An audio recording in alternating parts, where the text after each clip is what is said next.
Okay, so welcome back everyone to the Explaining History podcast. I am thrilled today to be joined by Chad Williams, who is the Samuel J. Augusta Spector Professor of History and African American Studies at Brandeis University, a published author and who has written in a variety of periodicals, journals, and has been a kind of at the forefront, I think, of writing about Du Bois for some time. And our conversation today is a discussion about his latest book, The Wounded World, which is really about the kind of the complex and quite painful relationship that Du Bois had with the First World War. For those of you that aren't familiar with W.E.B. Du Bois, perhaps the place to begin is talk about who he was. So, firstly, Chad, welcome to the podcast. It's a pleasure to have you. Yeah, thank you for having me on. Okay, and perhaps we can start off by talking a little bit about who Du Bois was and what his sort of significance is. Du Bois is arguably the greatest Black intellectual scholar in American history.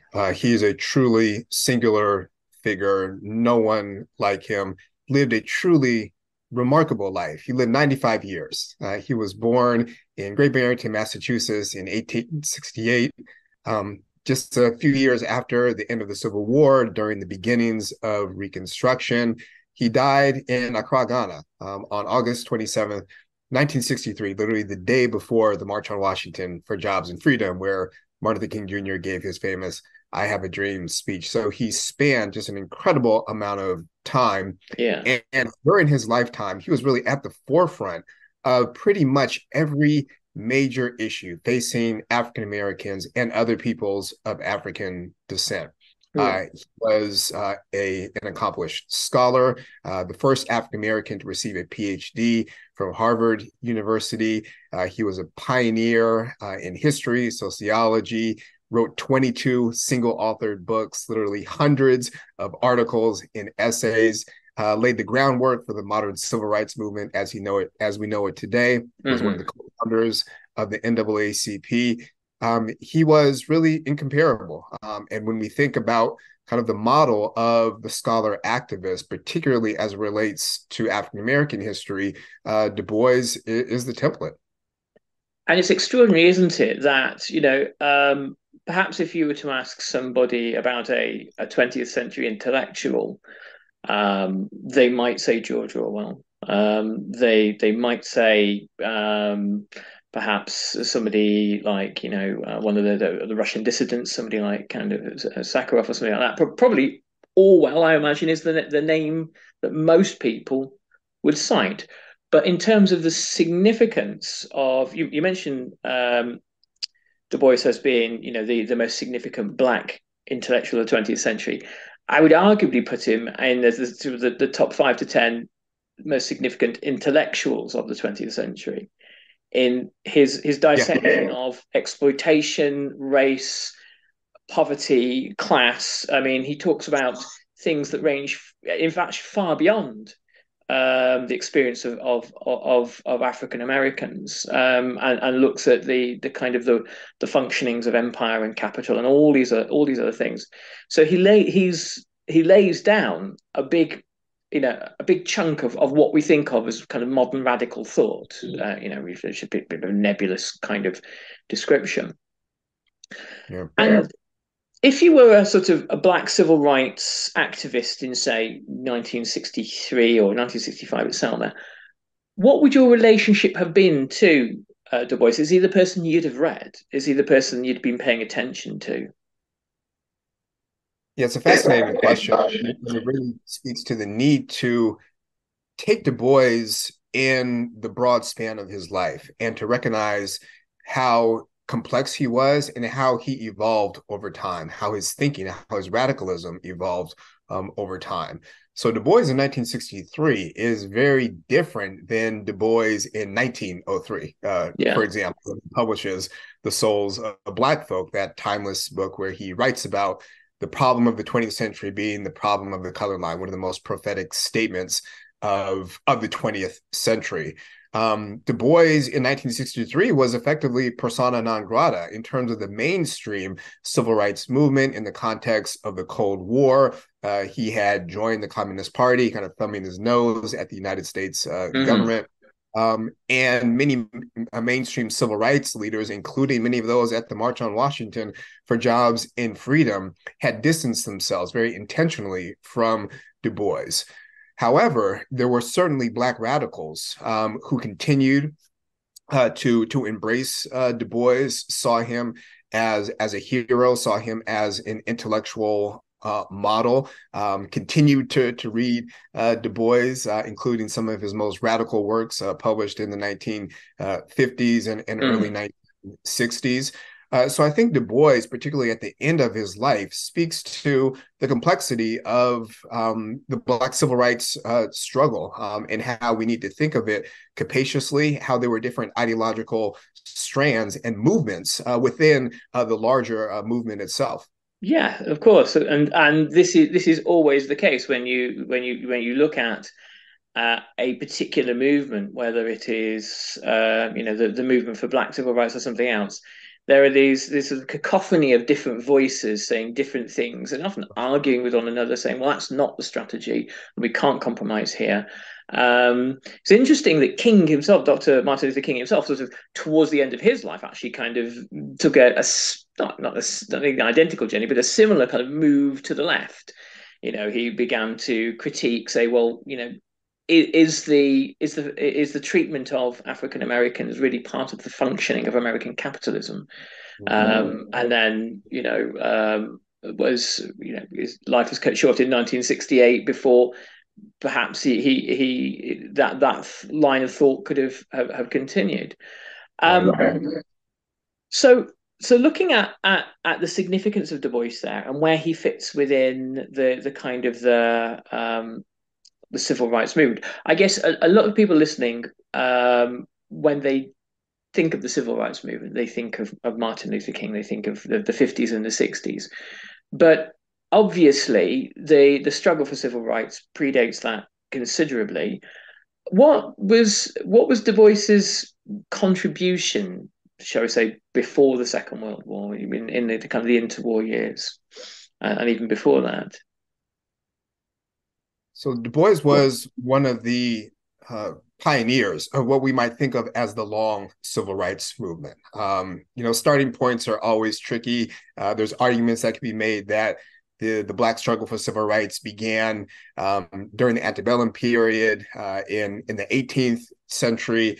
But certainly when we think of the modern civil rights movement, we really need to think about it in the context of the late 19th century. And Du Bois was advocating at a time when it was not popular, when it was seen as radical to advocate for uncompromising Black civil rights. He was doing so. He Hmm. challenged the accommodationist program of Booker T. Washington, who at the time was considered the leading spokesperson for the race. He established the Niagara Movement, Hmm. which was founded on an explicit platform of African American civil rights and inclusion into the body politic. And he was one of the co-founders in 1909 of the NAACP, which Yeah. would become the leading civil rights organization in throughout much of the 20th century. So Du Bois was really at the forefront of laying the groundwork, laying the foundation for the civil rights movement as we know it today. And he did much of that work in the context of the First World War, as I write about in my book. Oh, and before we come to the First World War, you mentioned this accommodationist movement and Booker T. Washington. Obviously, Booker T. Washington was I'm guessing, probably before the First World War, the more high profile of the two figures. Obviously, kind of his autobiography, which I think was Up from Slavery. He was a hugely successful and famous book, and how I know Du Bois took issue with Booker T. Washington. And the nature of the debate, I think I can kind of paraphrase it as Washington saying, well, Black people will have to be more realistic about what they can achieve. And if they can be kind of pipe fitters and bricklayers for white people, then that's a good thing, and maybe things can come from that. But stop protesting and stop demanding things. You have to show that you are kind of good black people. Um, Kind of something on those lines, wasn't it? Yeah, we could devote a whole episode to Booker T. Washington. Oh, please He come back for that one, by the way. was Please. he was incredibly complex, just like Du Bois was. I kind of liken him to an onion. You have to peel back the layers of Booker T. Washington and his public persona versus his private persona, and kind of all the work and machinations he was doing behind the scenes. He was from the South. He understood the South, and he recognized that it was important for African American Southerners in particular to work within the confines of a racialized Jim Crow society, and within those confines to do the best that they could, which meant acquiring property, becoming skilled laborers, recognizing the realities, the harsh realities Yeah, of their situation, but also taking advantage of those realities in whatever way they could. The conflict between Booker T. Washington and Du Bois was certainly personal on some levels, but it was also ideological. It was programmatic. Du Bois was an advocate of liberal arts, higher education of African Americans becoming more than just industrial laborers, as Booker T. Washington advocated through the Tuskegee Institute. And he believed that African Americans should indeed fight for their civil rights. mm-hmm. And that Booker T. Washington ultimately was not fit to be the spokesperson, to be a leader for African Americans in the ways that he catered to white Americans, and particularly northern white capitalists Yeah, in courting their financial support, and ultimately legitimizing the subjugation of African Americans on a national scale. yeah. And so what it would be great to do is like you said, to talk about Booker T at perhaps another time. It would be great. I think it would be a fantastic conversation, and there's so much complexity in there. So coming on to the First World War, Du Bois was in Europe, wasn't he, at the time the war broke out? He was. It's quite. From reading the book, he's quite a kind of Europhile sort of figure, really, isn't he? He's sort of quite No, kind he wasn't in Europe, but Oh, I beg your pardon. his wife That's and right. daughter were, which um, was definitely an interesting decision on Du Bois's part to allow his daughter to go to school in England, to allow his wife to accompany her. Kind of speaks to Du Bois's very suspect skills as a father and a husband. But he had a personal connection to the war from the start, as I write about Mhm. in the book.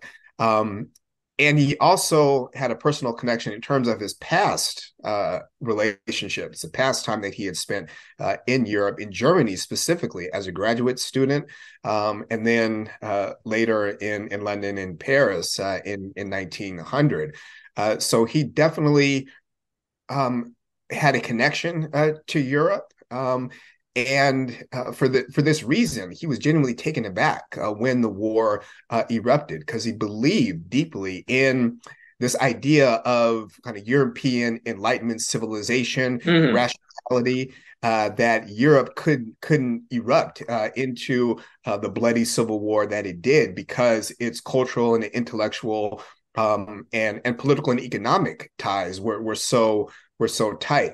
So Du Bois was really kind of shook to his core Mhm. when the war erupted in August of 1914. And I get the sense, looking at his early life, particularly in Germany and sort of his travels in Europe, that he was almost saw himself as kind of part of the kind of like the European bourgeoisie, sort of like this kind of generation of really kind of educated refinement um, and so the First World War, I think what happens with Du Bois, he obviously during the war advocates for African Americans to fight for particular reasons that it would establish them as, if I'm right in thinking, as kind of establish their credentials in terms of citizenship and as kind of valid Americans alongside everybody else. Mhm. And it's interesting, wherever you look in the world in kind of August of 1914 and later on, from the kind of the labor movements across Europe to people like Gandhi, there are people Mhm. saying, yes, there are things that can be had from this war. Right, People that, right, and so Du Bois is actually, what he thinks isn't wildly uncommon, I don't think, at the time. Or there were people thinking, well, whilst we don't want to fight this war and send our young, working class men or African American men or Indian men to the front line, the alternative of whoever we're talking about, the bad guys winning, is so much worse. But right. when does Du Bois first begin talking about the possible advantages of African Americans fighting in the war?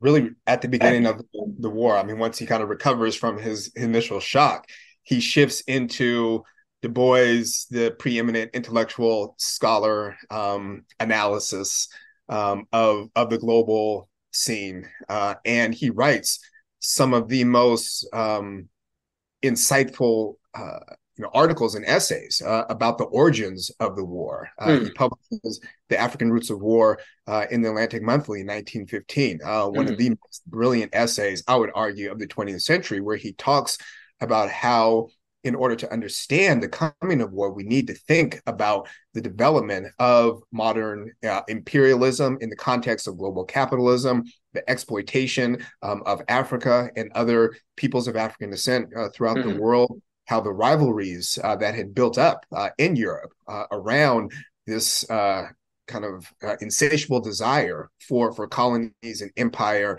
and wealth had led to the eruption of war in 1914. So he's really advancing an analysis of the war and its origins that is wholly original. I mean, certainly you can point to Lenin and mm. his writings in 1915, other radical writers like Karl Kautsky, but Du Bois was really wholly original in Yeah. his analysis of the war. And quite frankly, it's an interpretation of the war that historians today are still reckoning with in how we write about, how we think about, how we teach about World Mm. War.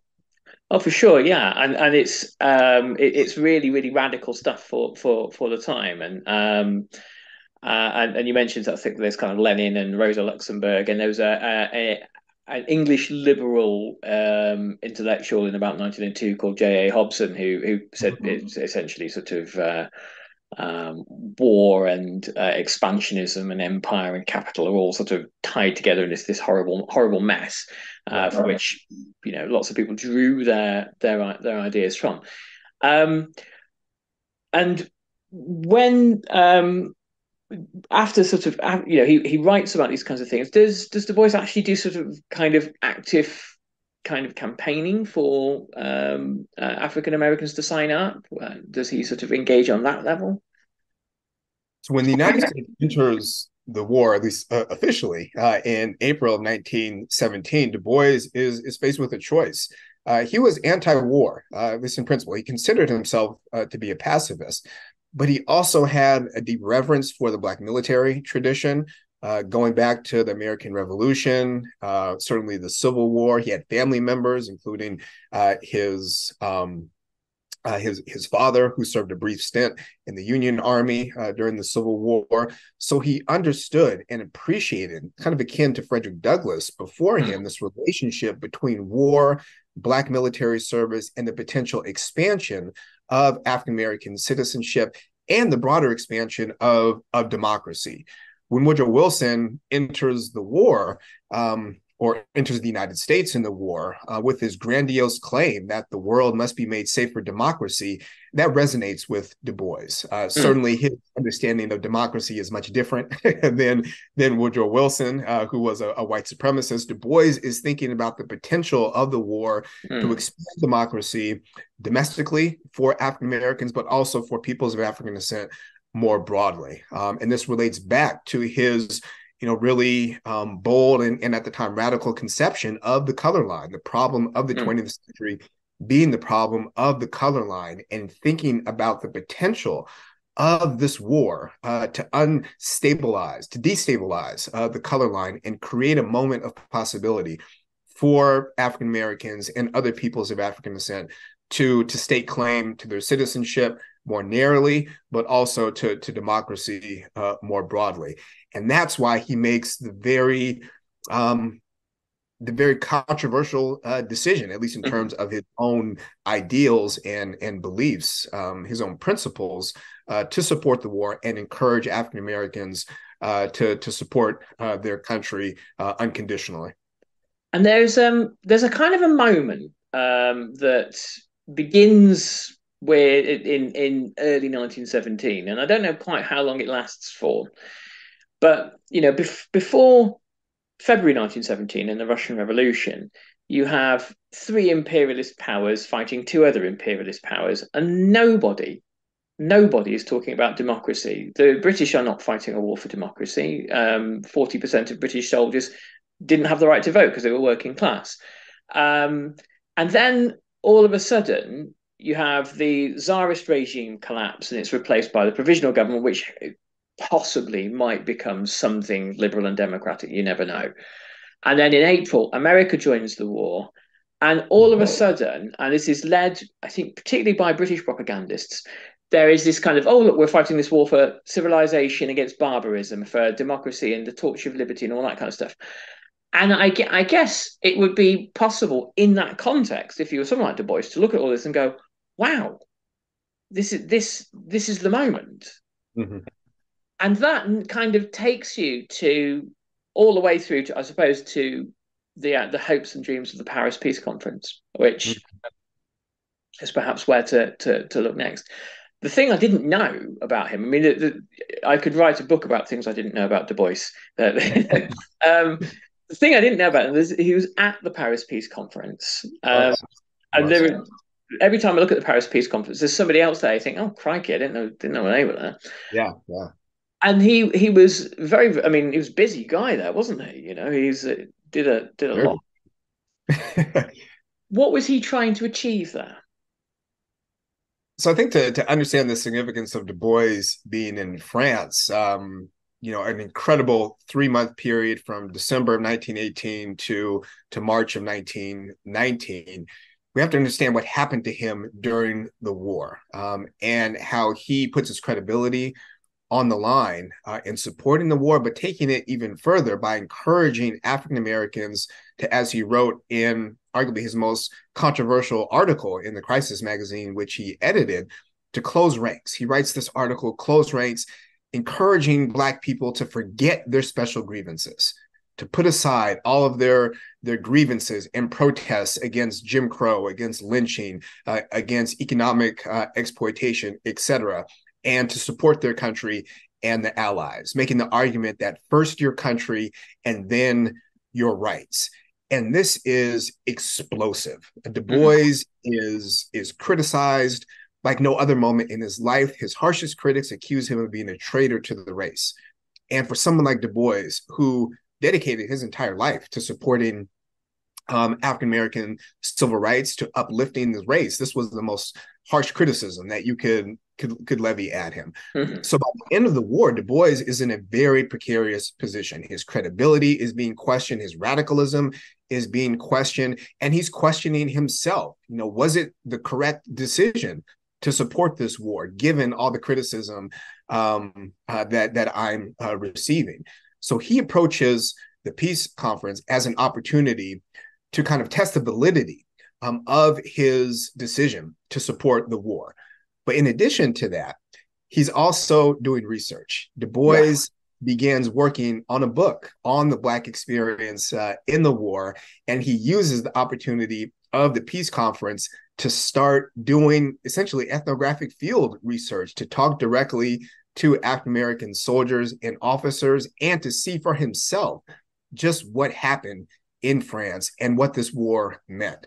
So his time in France, where he also organizes a landmark Pan-African Congress, is such an important moment in Du Bois's relationship to the history of the war that he begins to write, which is the subject of my book, but also making the war no longer abstract. It's Yeah. very real for Du Bois at this point. He's literally going to the camps where Black soldiers are located. He's visiting the battlefields. He's standing in the trenches. He's seeing the devastation of the Western Front, and he comes to grips with just this horrific moment Yeah. in the history of modernity, and he begins to reckon with the war in a way that would continue really throughout certainly the interwar period and throughout his entire life. And that must have been a moment of crisis for him, Absolutely. seeing what Yeah. he had advocated for in up close and in its full ugliness. It was, and Du Bois, being the intellectual that he was, the way that he dealt with any type of crisis, particularly such a deeply personal existential crisis as he was facing when it came to the war, was to write about it. to write a book about it, and that's what he tried to do. As I write about in my book, he devoted over 20 years to trying to write what would have been the definitive history of the Black experience in the war, this monumental book that he titled "The Black Man and the Wounded World." And he wrote 800 pages of just really incredible manuscript, but ultimately was not able to finish this book. And I think that speaks to really his tortured relationship with the war, and how he was not able to fully reckon with it on a personal level, but also on an intellectual and political level as well. And was the what led to him being unable to finish? A number of factors. Certainly, there were practical considerations. He was always busy. He was writing other books. He was involved in a number of different issues. So he was always being distracted with other projects. He had struggled to get funding for the project. He applied to pretty much every major philanthropy and foundation for support, and was by and large rejected. They didn't see the value of his book, its popular appeal, but also the arguments that he was making in the book as well were deemed too radical or controversial. But ultimately, it was Du Bois himself who was the problem when it came to completing his book. He had to accept the harsh reality that the war was a failure, and that his support for the war was a failure, especially by World War II. Yeah. And he comes to the harsh realization that there's no audience for his book, given the state of the world, that the lessons of the First World War had not been heeded. And that was what was ultimately what caused him to give up on trying to defend and publish his book. The war was a subject matter that was too disillusioning, too tragic for even Du Bois to fully comprehend and to fully write it. And it's almost as if I get the sense that the war done Du Bois's support for it, and then that realization of seeing the trenches, and then the attempt to write the history of the war is one of the kind of like the central crises of his life. It really is. This was an experience, as I write about in my book, that transformed Du Bois on so many different levels. Certainly on a personal level, politically, intellectually. As I argue in my book, we can't understand Du Bois's growth. We can't understand his evolution over the course of the 20th century without understanding his relationship to the First World War and his struggles to write about it. when we talk about Du Bois as we began our conversation in 1963, by this time, he's an uncompromising radical peace activist. Mm-hmm. In the 1950s, the federal government tries to put him in jail. 1951, he's indicted on charges of being an agent of a foreign principal because of his anti-war activities. And that is really the beginnings of his reckoning with the United States and ultimately his decision to leave the United States altogether. We can't understand Du Bois's evolution into a radical peace activist without understanding how the First World War and its failure drove him to that point. Yeah. So, as I argue in my book, the First World War is so much more about just the book that Du Bois was trying to write. It's about understanding him and his political and ideological evolution, but also understanding his place in the broader struggle for African American citizenship and freedom in the 20th century. I think I'm just on one final thought is that I think the value of a book like the one that you've written is that it presents the intellectual not as a static entity. Again, if you compare him to another 20th century intellectual, let's go back to the example of George Orwell. George Orwell, of course, if you read his any biography of him, is on a journey of ideas throughout his life, and most people who, well, all people really are on some kind of intellectual journey. But for the public intellectual, some of the positions that they start off with are very, very different from where they end up. And I think it's examining that intellectual journey that's kind of the real heart of the book that you've written there. Right, right. I wanted to present Du Bois as a human. I wanted to humanize him in a way that I think um, a lot of writings about Du Bois have not fully done. To recognize his greatness, his brilliance, but also his flaws. To recognize the ways in which he was very problematic in his dealings with other people, and dealing with himself, being truly honest and forthright with himself, but also acknowledging that when we think about Du Bois, one of his greatest contributions to how we think about African American struggles for civil rights, African American intellectual history, was his capacity for change. And I think looking at Du Bois in that way provides a new opportunity to really appreciate him and all of his brilliance and all of his messiness as well. Well, and it's the messiness I'm always attracted to. But there we must finish, Chad. It's been an honor to talk with you. And the Wounded World is available now in all good retailers. Please, if you're listening to this, try to support an independent retailer. Amazon have got more money than they can ever spend, but please, please, please buy this book from the independent retailers if you can do. Chad, it'd be a pleasure to talk to you again, perhaps on related topics. I hope you'll come back and join us again. And thank you so much for your time. It's been wonderful. All right, thank you. Enjoy the conversation. Cool. Take good care.